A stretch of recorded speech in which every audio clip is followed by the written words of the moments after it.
The metallic taste of truth clung to the back of his tongue, sharp as the night air slicing through the alley. Pedro Alonso López stood in the wavering half-light of the Andean backstreet, where puddles mirrored the trembling red and blue glow of police sirens. The rain had stopped minutes ago, but the sky still dripped, drop by drop, as if the clouds themselves were sweating in fear. He didn't look afraid. No, he smiled. A small, serene smile, the kind a child might give after being caught with crumbs on his face and nothing resembling remorse. Cold metal brushed his wrist where the handcuffs had been too hastily snapped on. An officer cursed under his breath, trying to secure the second cuff. The man's fingers shook, fumbling the latch, as if he wasn't entirely convinced the thing he touched was real. "You think you've got the right man?" Pedro asked lightly. His voice was soft. Too soft. The softness that makes the air heavier instead of lighter. The officer didn't answer. He stared. The whole street seemed to stare, the flickering lamps, the cracked windows, even the stray dog curled in a doorway as if hoping to witness something worth retelling. Pedro tilted his head. Truth is a slippery thing. It likes hiding where no one wants to look. A gust of wind rattled a loose metal sign above them, sending a thin shriek through the alley. Someone in the distance shouted, boots splashing as backup arrived. Radios crackled with clipped commands, yet the world felt strangely slow, as though all of it were happening underwater. Another officer, older and heavier, approached Pedro with the posture of a man who had seen too much and believed too little. He studied the prisoner's face, the calm eyes, the unsettling quiet. "Why are you smiling?" he asked. Pedro shrugged.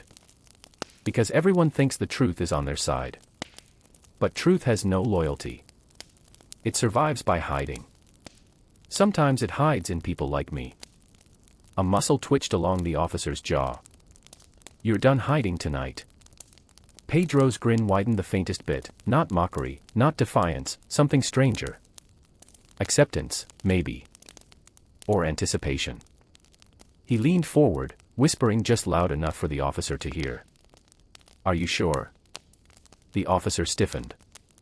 For a heartbeat, the world shrank to the rhythm of dripping water and the faint flutter of wings somewhere overhead. Then a voice from the radio cut through the tension. "The families are gathering. Press is on the way. We need him delivered." But the officer didn't move. He kept staring at Pedro, as if the man's quiet confidence was a puzzle with a missing piece. In another part of the city, though neither of them could know it, someone else was about to disappear. And the moment that happened, every assumption, every certainty, every neat little label would begin to crack. Because the truth, the real truth, was not waiting in a police report. It was not sitting in a courtroom. It was walking, breathing, standing right here in front of them, smiling like a man who had seen too much darkness and somehow made peace with it. You think truth always stands with the victim? You think justice is straightforward? You think monsters are easy to spot? You're wrong. And this is the story of the man who vanished on the very night he was supposed to tell the world everything. Before Pedro Alonso López became a whisper in police radios and a shadow in the Andes, he was a barefoot boy in the dust of Tolima, a place where the sun rose early, the danger rose earlier, and childhood ended before it even began. He learned quickly that the world didn't believe in fairness. It believed in hunger, noise, and whoever could shout the loudest in a crowded market. Pedro, small and quiet, didn't stand a chance. His mother worked the streets with the kind of exhaustion that eats away at a person bone by bone. She smelled of cheap perfume and cigarette ash, a combination that clung to Pedro's memory like the humid air clung to the city. She rarely looked him in the eyes, perhaps because she feared she'd see too much of herself there. He spent most days wandering the marketplace, where vendors yelled prices with more passion than priests used during sermons.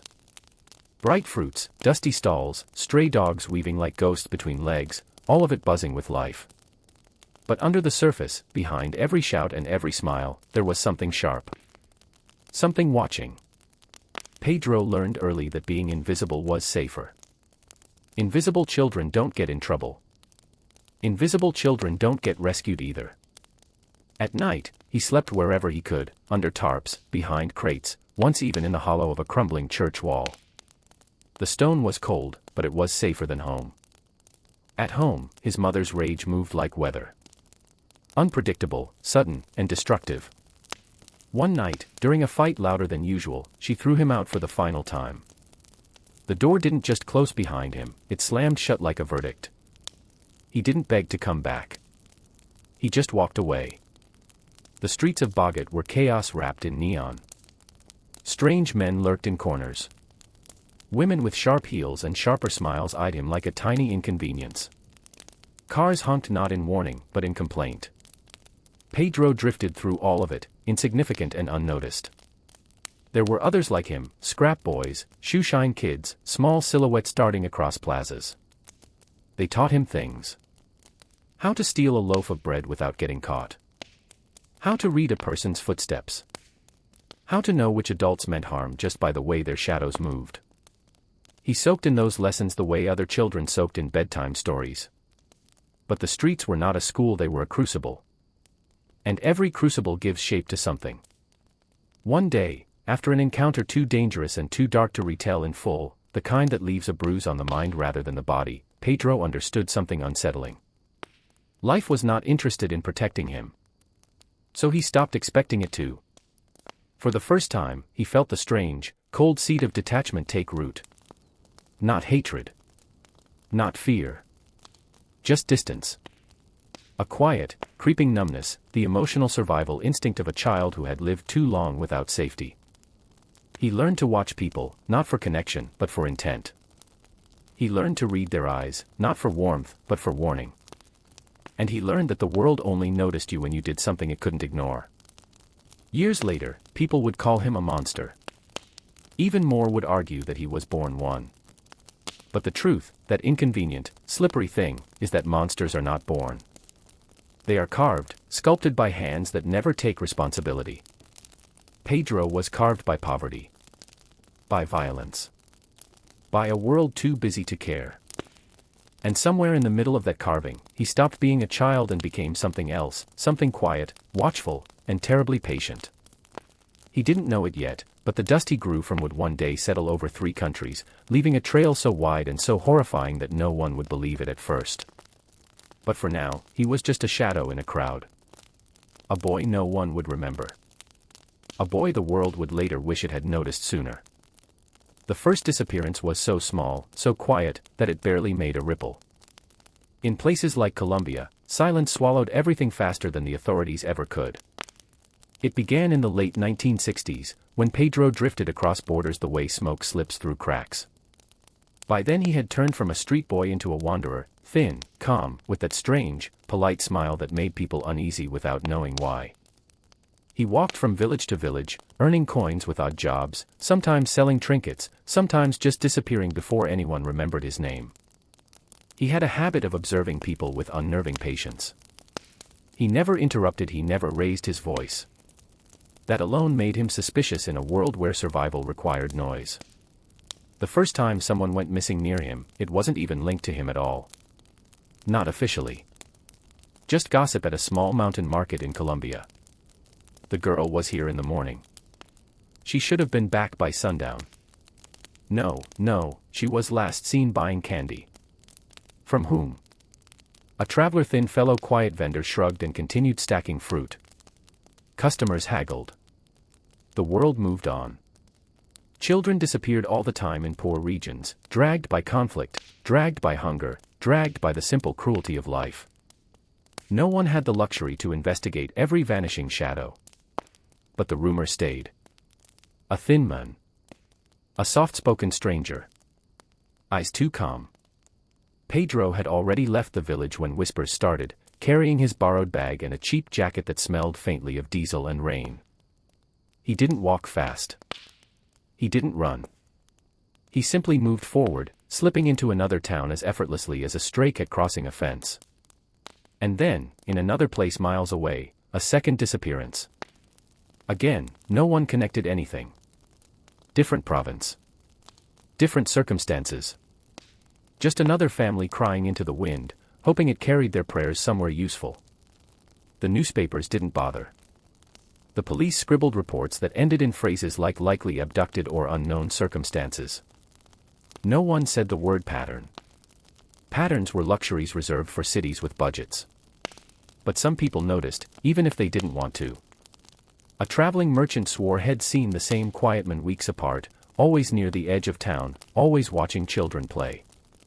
When he mentioned it to a policeman, the officer gave him a look that said, "Don't bring me problems I can't afford."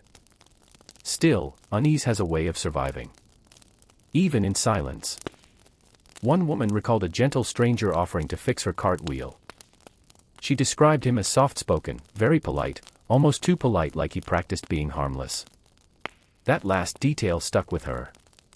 She told it to her sister, who told it to her neighbor, who repeated it in the marketplace where rumor spreads better than fire.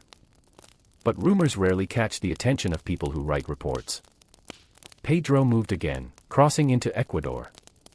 He liked borders, they made him feel untraceable. Crossing one felt like shedding a skin, leaving behind any suspicion like dust on a roadside. In Ecuador, the pattern grew. The disappearances echoed. Small towns, distant from each other, all carrying the same whisper. A stranger. A smile. A child who didn't come home. But even then, it wasn't a case. It wasn't a story. It wasn't anything but pain drifting from one village to another, too isolated to form a complete picture. And Pedro. He simply watched the world with those tranquil eyes of his, as though everyone else were pieces in a puzzle only he understood. He blended in perfectly, not because he fit the environment, but because the environment was too chaotic to notice him. He didn't know it yet, but the ground beneath him was shifting. He thought he was invisible. Untouchable. But someone, somewhere, had finally started to pay attention. A priest who kept a journal. A vendor who remembered faces. A police sergeant too stubborn to ignore patterns. Tiny sparks. Faint, almost imperceptible. But enough. Because soon, the disappearances would no longer be silent. Soon, they would scream through headlines. And Pedro's shadow, once just dust in the wind, would stretch across an entire continent. He didn't realize it, but the first disappearance had already written the first line of his legend. And legends, they never end quietly. By the early 1970s, the whispers had thickened into something denser, like fog drifting through the valleys of Colombia and Ecuador. It didn't have a name yet, but it had weight, the kind that made mothers call their children home earlier than usual and made merchants glance twice at strangers passing through the market. In a cramped police station in northern Ecuador, where the paint peeled from the walls like tired skin, Sergeant Miguel Herrera stared at a stack of reports that felt heavier than the desk they lay on. The room smelled of old paper, burnt coffee, and the faint bitterness of bureaucratic hopelessness. Another one. He muttered as a junior officer placed a folder on the pile. No body, the young man said. Just gone. Like the others. Herrera rubbed his temples. People don't vanish. They go somewhere. Not these ones. The sergeant didn't like that answer. He disliked coincidences even more. But what he hated most was being right. He opened the folder and scanned the witness descriptions. Always the same pattern. A quiet man, polite, sometimes helpful. Never threatening. Never loud. Never memorable, except in hindsight, when memory turns ordinary faces into specters. Herrera's cigarette burned down to the filter before he realized he'd smoked it. He pushed away from the desk, the chair groaning under him. Let's map the locations, he said. The young officer blinked. Sir, with respect, we barely have paper for reports. Then well, steal some, Herrera said flatly. Truth deserves at least a chance. He said it like a joke, but there was no humor in his eyes. The map they assembled was crude, taped together scraps, penciled dots across mountain regions. But once it lay spread across the desk like a patient waiting for diagnosis, the shape that emerged was unmistakable. A trail. A wandering, meandering trail. Not random. Not identical. But close enough. Herrera stared at it so long his coffee went cold. Someone is moving, he whispered. Someone who knows these roads better than we do. Outside the station, the town buzzed with life. Vendors shouted prices, the church bell called for evening mass, children raced barefoot through dusty streets. But beneath the surface noise, fear pulsed like a slow heartbeat. You could see it in the way parents held their children a little tighter, or how conversations dropped to whispers at the mention of strangers. Meanwhile, Pedro drifted through the region like a shadow studying the scenery. He watched families from a distance. Listened to laughter. Observed innocence with an expression no one could ever decode. He never rushed. He simply existed, quietly, invisibly, like a man walking through his own dream. And yet, unknown to him, his dream had begun to crack. The first real break came from an unlikely source. A street vendor in Ambato who sold roasted corn from a rusty cart. She had a memory sharp enough to slice through lies. She described seeing a man, calm and gentle, talking to a child days before her disappearance. Strange eyes, she told Herrera. Not cold. Not warm. Just empty. Like he wasn't really here. Herrera pressed. Would you recognize him? She hesitated. I think so. If he smiled. Why? Because his smile didn't reach his eyes. It never touched them. That detail chilled the sergeant more than any gruesome report ever could. Still, there was no arrest, no official case. How could there be? Most towns barely trusted their own local officers, let alone strangers asking questions. Evidence was a luxury, suspicion was all they had. And suspicion alone was a flimsy shield. Yet, something had shifted. A thread had been tugged. Fear began staining the region like ink bleeding through paper.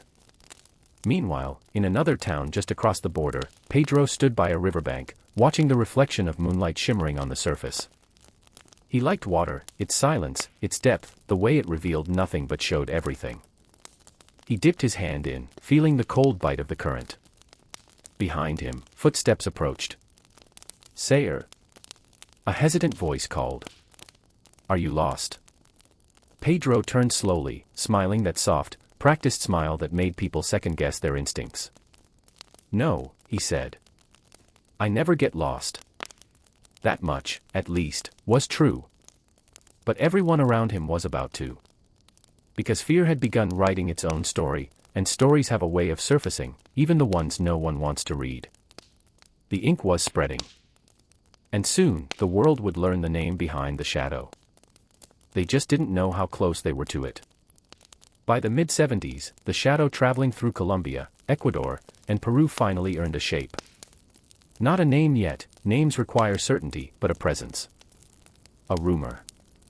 A figure described in frightened whispers and half-finished sentences. A man who smiled too much. That was how most people remembered him. Not his clothes, not his voice, not even his face. Just the smile, thin, polite, unsettling in a way even the bravest couldn't quite articulate. In Ambato, a cobbler swore he'd seen the smiling stranger buying shoelaces for no reason. The men didn't even have shoes that needed them. He bought a pair, thanked the cobbler with unnerving sincerity, and walked away humming a tune that didn't match the rhythm of his steps. In Riobamba, a shepherd described a neat, soft-spoken traveler who asked for directions. He had friendly eyes, the shepherd said, then paused. No, not friendly. Calm. Too calm. In Cuenca, a fruit seller complained about a man who stood near her stall for hours, not buying anything, just watching people with a faint smile that made her skin crawl.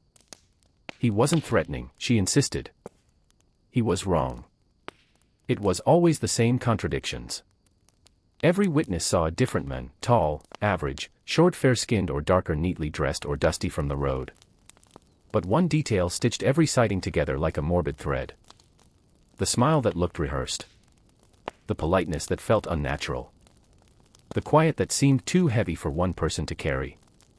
No one suspected him directly. How could they? Monsters don't usually say please and thank you. Monsters don't help old women carry baskets up steep hills. Monsters don't offer to fix a broken toy for a child. But Pedro did all of that. Precisely because no one expected it. He walked with an easy, almost gentle gait, the kind of walk that belonged to a man who had made peace with himself a long time ago. He wore simple clothes, often second-hand, smelling faintly of river water and road dust. His voice was quiet, with a softness that disarmed people before they understood why they felt uncomfortable. He looked ordinary. Ordinary enough to disappear in plain sight. Extraordinary enough to leave a trail no one could see until it was too late. And so the legend formed itself. Not through bold claims or police announcements, but through small details stitched together in marketplaces and bus stops, whispered over dinner tables or traded in bars thick with cigarette smoke. A man with a strange smile. A traveler who watches children. A polite stranger asking too many questions. Sometimes, the descriptions bordered on the absurd. In one mountain town, an old drunk insisted the stranger could talk to shadows. He claimed the men walked through an alley at night and the shadows followed him like obedient dogs. The bartender rolled his eyes and poured another drink. Nobody took it seriously, but the image lingered. In another village, a grandmother said the men had the patience of a priest and the eyes of a man who didn't believe in God at all. She told that to Herrera when he came to question locals, her voice trembling despite her age-hardened resolve. Herrera wrote everything down, even the ridiculous details. He had learned that truth often hid inside nonsense. But the tragedies continued. Disappearances in distant provinces now echoed across borders. One day, a mother from Loya recognized a description overheard from a traveler from Pasto.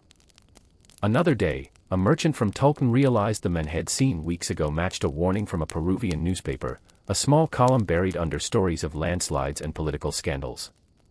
The pieces were scattered across 3 nations like fragments of a broken mirror. And in the reflection was the same faint smile. The irony, dark and cruel, was that Pedro never truly changed his appearance. People's memories did. Fear reshaped him constantly, and in doing so, made him harder to catch. But someone was watching now. In a dimly lit cantina in Ambato, Herrera sat with a cup of bitter coffee, staring at a sketch drawn by a young artist he'd hired unofficially. The drawing showed a man with ordinary features, nothing remarkable. Except the smile. Soft. Polite. And utterly wrong. Herrera tapped the paper. Him. That's our traveler. The artist frowned. He looks harmless. That, Herrera muttered, is exactly the problem. And outside the cantina, in the rainy dark, a quiet man walked past the window, unnoticed. Hands in pockets. Calm. Patient. Listening to the distant echoes of a world just beginning to recognize him. He didn't hurry. He never did. Because he knew, deep down, that the shadow growing behind him was only the beginning. Somewhere, someone was finally connecting the dots. But the dots were spread across miles of mountains and years of silence. And he still had time. Too much time. But not for long. Because the night he had feared, or perhaps anticipated, was approaching faster than anyone realized. The night when the smile would finally crack. By the time 1978 washed over the Andean highlands, the disappearances were no longer background noise. They had become a presence, an invisible hunter stalking the borders of Ecuador, Peru, and Colombia. And whether people admitted it or not, they all felt it. Children no longer played near the markets. Parents walked their little ones home with the urgency of soldiers retreating from enemy lines. Every stranger was a potential threat, every quiet smile, a warning. Except Pedro's. His smile never warned anyone. It merely confused them, like being handed a gift you're too afraid to open.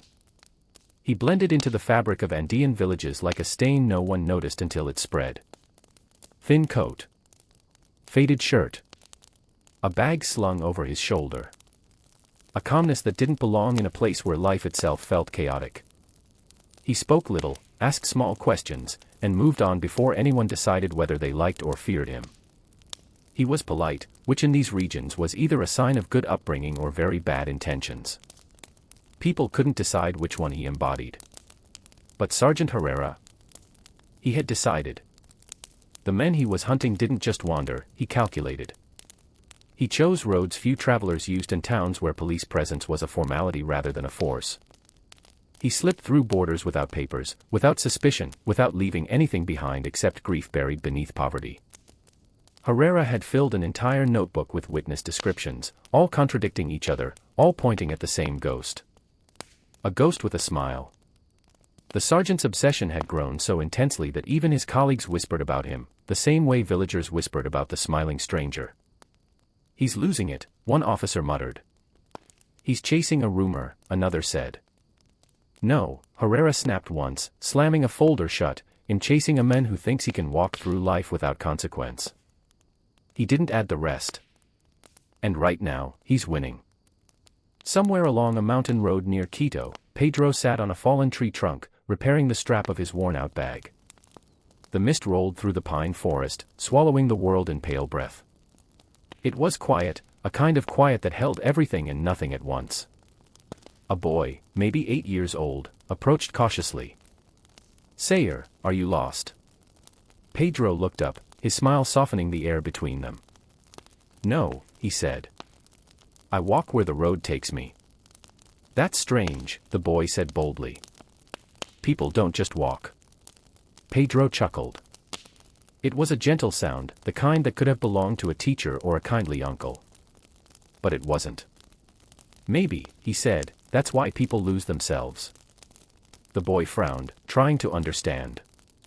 Pedro didn't expect him to.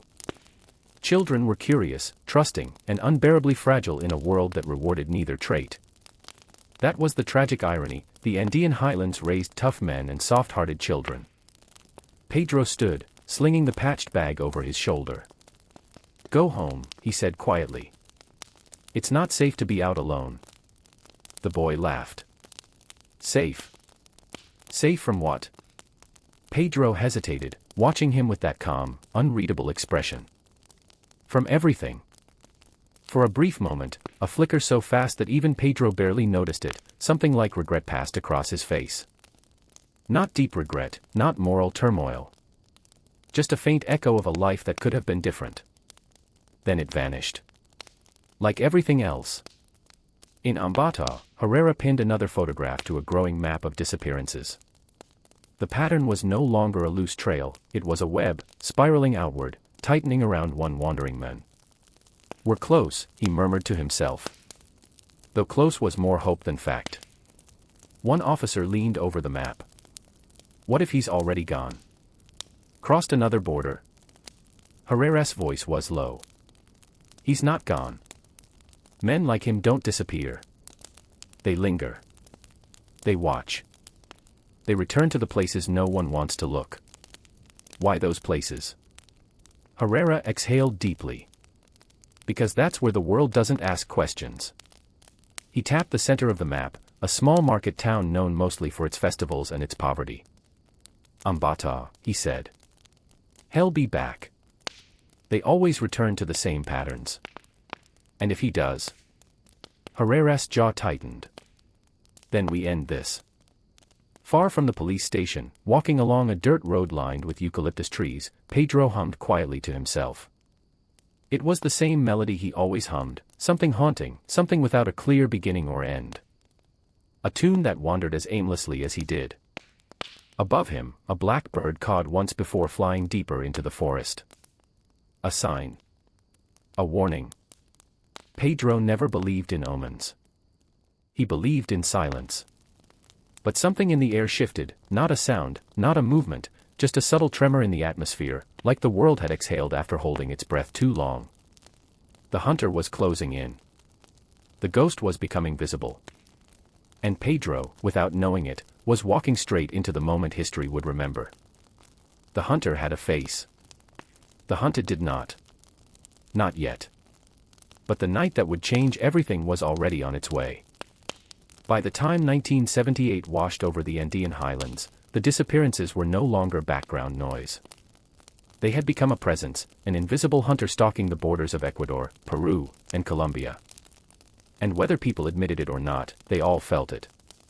Children no longer played near the markets. Parents walked their little ones home with the urgency of soldiers retreating from enemy lines. Every stranger was a potential threat, every quiet smile, a warning. Except Pedro's. His smile never warned anyone. It merely confused them, like being handed a gift you're too afraid to open. He blended into the fabric of Andean villages like a stain no one noticed until it spread. Thin coat. Faded shirt. A bag slung over his shoulder. a calmness that didn't belong in a place where life itself felt chaotic. He spoke little, asked small questions, and moved on before anyone decided whether they liked or feared him. He was polite, which in these regions was either a sign of good upbringing or very bad intentions. People couldn't decide which one he embodied. But Sergeant Herrera? He had decided. The men he was hunting didn't just wander, he calculated. He chose roads few travelers used and towns where police presence was a formality rather than a force. He slipped through borders without papers, without suspicion, without leaving anything behind except grief buried beneath poverty. Herrera had filled an entire notebook with witness descriptions, all contradicting each other, all pointing at the same ghost. A ghost with a smile. The sergeant's obsession had grown so intensely that even his colleagues whispered about him, the same way villagers whispered about the smiling stranger. "He's losing it," one officer muttered. "He's chasing a rumor," another said. "No," Herrera snapped once, slamming a folder shut, "I'm chasing a man who thinks he can walk through life without consequence." He didn't add the rest. And right now, he's winning. Somewhere along a mountain road near Quito, Pedro sat on a fallen tree trunk, repairing the strap of his worn-out bag. The mist rolled through the pine forest, swallowing the world in pale breath. It was quiet, a kind of quiet that held everything and nothing at once. A boy, maybe 8 years old, approached cautiously.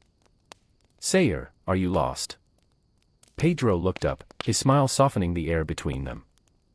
"No," he said. "I walk where the road takes me."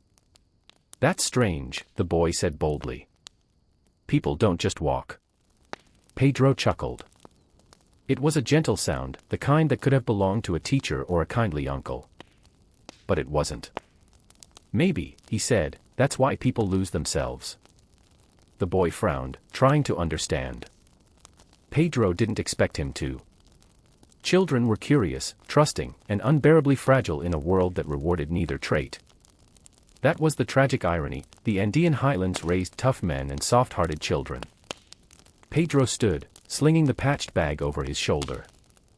"Go home," he said quietly. "It's not safe to be out alone." The boy laughed. "Safe? Safe from what?" Pedro hesitated, watching him with that calm, unreadable expression. "From everything." For a brief moment, a flicker so fast that even Pedro barely noticed it, something like regret passed across his face. Not deep regret, not moral turmoil. Just a faint echo of a life that could have been different. Then it vanished. Like everything else. In Ambato, Herrera pinned another photograph to a growing map of disappearances. The pattern was no longer a loose trail, it was a web, spiraling outward, tightening around one wandering man. "We're close," he murmured to himself. Though close was more hope than fact. One officer leaned over the map. "What if he's already gone? Crossed another border?" Herrera's voice was low. "He's not gone. Men like him don't disappear. They linger. They watch. They return to the places no one wants to look." "Why those places?" Herrera exhaled deeply. "Because that's where the world doesn't ask questions." He tapped the center of the map, a small market town known mostly for its festivals and its poverty. "Ambato," he said. "He'll be back. They always return to the same patterns." "And if he does?" Herrera's jaw tightened. "Then we end this." Far from the police station, walking along a dirt road lined with eucalyptus trees, Pedro hummed quietly to himself. It was the same melody he always hummed, something haunting, something without a clear beginning or end. A tune that wandered as aimlessly as he did. Above him, a black bird cawed once before flying deeper into the forest. A sign. A warning. Pedro never believed in omens. He believed in silence. But something in the air shifted, not a sound, not a movement, just a subtle tremor in the atmosphere, like the world had exhaled after holding its breath too long. The hunter was closing in. The ghost was becoming visible. And Pedro, without knowing it, was walking straight into the moment history would remember. The hunter had a face. The hunted did not. Not yet. But the night that would change everything was already on its way. The prison gates clanged shut behind him with a sound that echoed like a question no one wanted to answer. Pedro Alonso López stepped out into the humid air of Ambato in the early 1980s, officially free. Officially.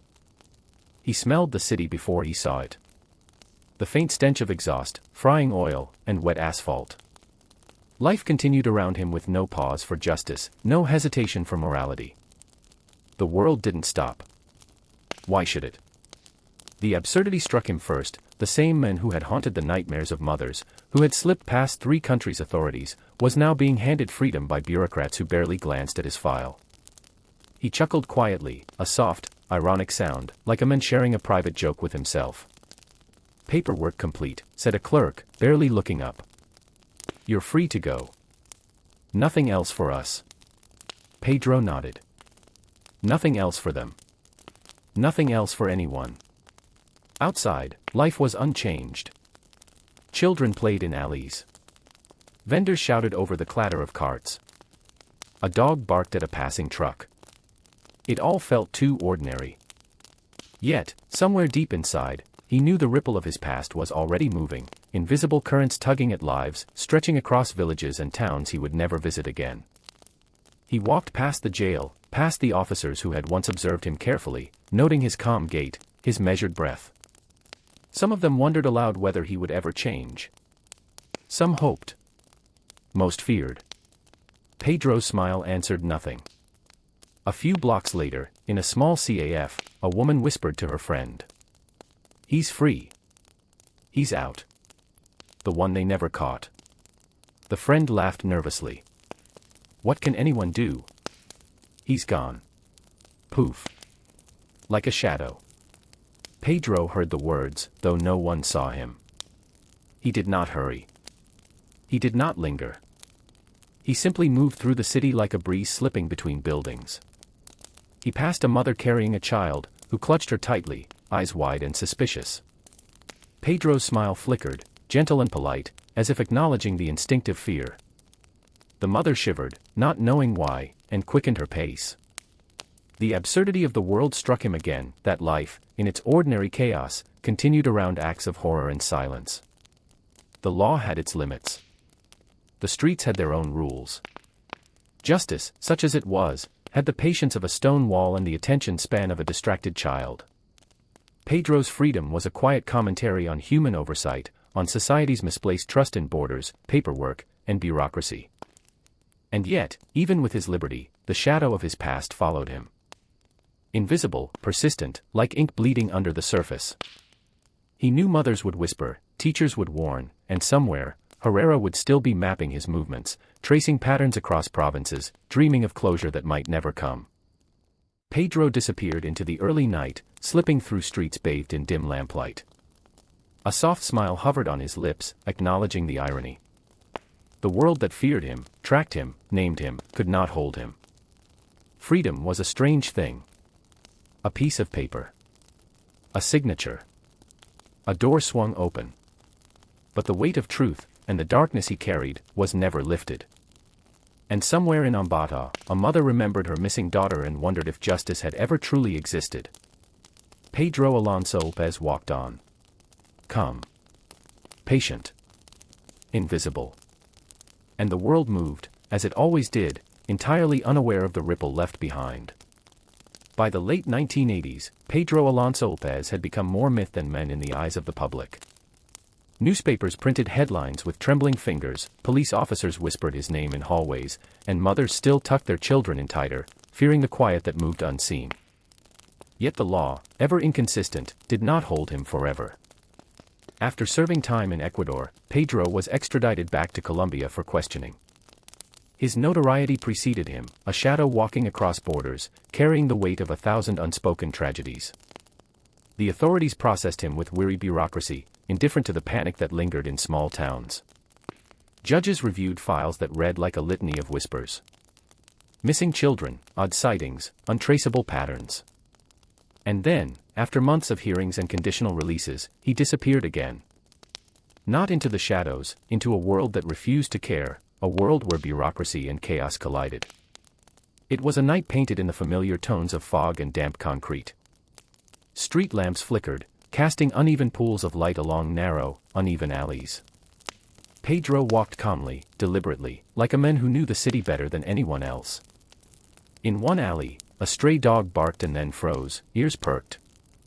Pedro glanced at it with a faint, polite smile. The dog turned and ran. Elsewhere, in a small apartment, a mother who had once reported a missing child sat with hands clasped tightly. She imagined seeing him in the streets, just passing by, smiling faintly. Her chest tightened. Fear had a rhythm, a tempo, and in that moment, it quickened. Pedro's disappearance did not announce itself. There were no dramatic gestures, no alarms. One day, he was present in the city, polite and calm. The next, he had vanished as if he had been part of the fog all along. Rumors erupted almost immediately. Sightings in neighboring towns, whispers of border crossings, fleeting appearances on bus routes and market streets. Each rumor contradicted the next, but they all shared one constant. The men with the soft smile who watched quietly, then disappeared again. Even Herrera, now older, still mapping the traces of the past decades, felt the frustration gnawing at him. Pedro had slipped through the cracks of law and society not because he was invisible, but because the world had gaps too wide to contain a shadow like him. And the people who had survived encounters with him carried something heavier than fear. They carried uncertainty. They questioned everything. Whether monsters were born or made, whether justice could ever catch up, whether the world had room for truth or only the illusion of it. Pedro Alonso López had disappeared again, a man no longer constrained by prisons, borders, or scrutiny. His presence was only felt in the echoes of those left behind. The mothers, the children, the witnesses, all marked in subtle ways by someone who existed simultaneously everywhere and nowhere. And in the empty streets, under the dim glow of streetlights, the night swallowed him. The city exhaled. And somewhere in that exhale, a soft smile lingered, unseen but profoundly felt. Sometimes, the world lets shadows wander. Sometimes, they never return. Pedro's had not. Sometimes the truth walks quietly. Sometimes it leaves footprints too faint for anyone to follow. By the time the world fully understood Pedro Alonso López's shadow, it was too late. The children who had vanished were gone forever. Families carried the weight of unanswered questions and hollowed homes. Communities whispered his name like a curse, a caution, and a riddle all at once. Pedro himself remained unseen, a ghost in plain sight. Free on paper, vanished in reality. Borders meant nothing. Law meant nothing. Civilization, with its paperwork and procedures, had failed to contain a darkness that thrived on patience and invisibility. And yet, the story of Pedro was not only one of fear. It was a story of reflection, of human fragility, of the fragile illusion of control. Mothers learned to trust less. Children learned that even kindness could hide peril. Policemen learned that the law, precise on paper, often falters in the messy, imperfect reality of life. Herrera, now decades older, still revisited his maps. He traced patterns, marked cities, stared at blank spaces where children's faces should have been. He sometimes thought of the faint smile Pedro had worn, the calm eyes that disarmed and unnerved at the same time. And he realized something terrifying. Some truths cannot be caught. Some truths do not reside in files, fingerprints, or confessions. Some truths live in memory, in shadow, in the lingering ache of what could not be saved. Pedro's legend, his shadow, had become a mirror. A mirror held up to society itself. Its failures, its oversights, its inability to protect the innocent. People told themselves the story was about a man. In reality, it was about every system that allowed such a man to move freely, unchecked, between fear and invisibility. No justice came in a neat package. No endings were satisfying. And yet, every story, every whisper, every mother's shudder carried a weight, a reminder that actions have consequences, even when the actor is gone. Sometimes truth disappears along with those who know it. Sometimes the world refuses to notice until it is too late. And sometimes, the only thing left is reflection. The memory of a calm smile. The knowledge that darkness can be patient. And the haunting understanding that freedom and horror can coexist, quietly, in the same step. Pedro Alonso López vanished again into obscurity. not a hero. Not a villain in the tidy moral sense. Merely a man whose existence exposed the fragility of human systems, the vulnerability of innocence, and the price we all pay when the truth is allowed to slip away. And in the silence that followed, one lesson lingered. Sometimes, the world moves on. Sometimes, shadows walk among us. And sometimes, the cost of knowing the truth is simply never being able to forget it.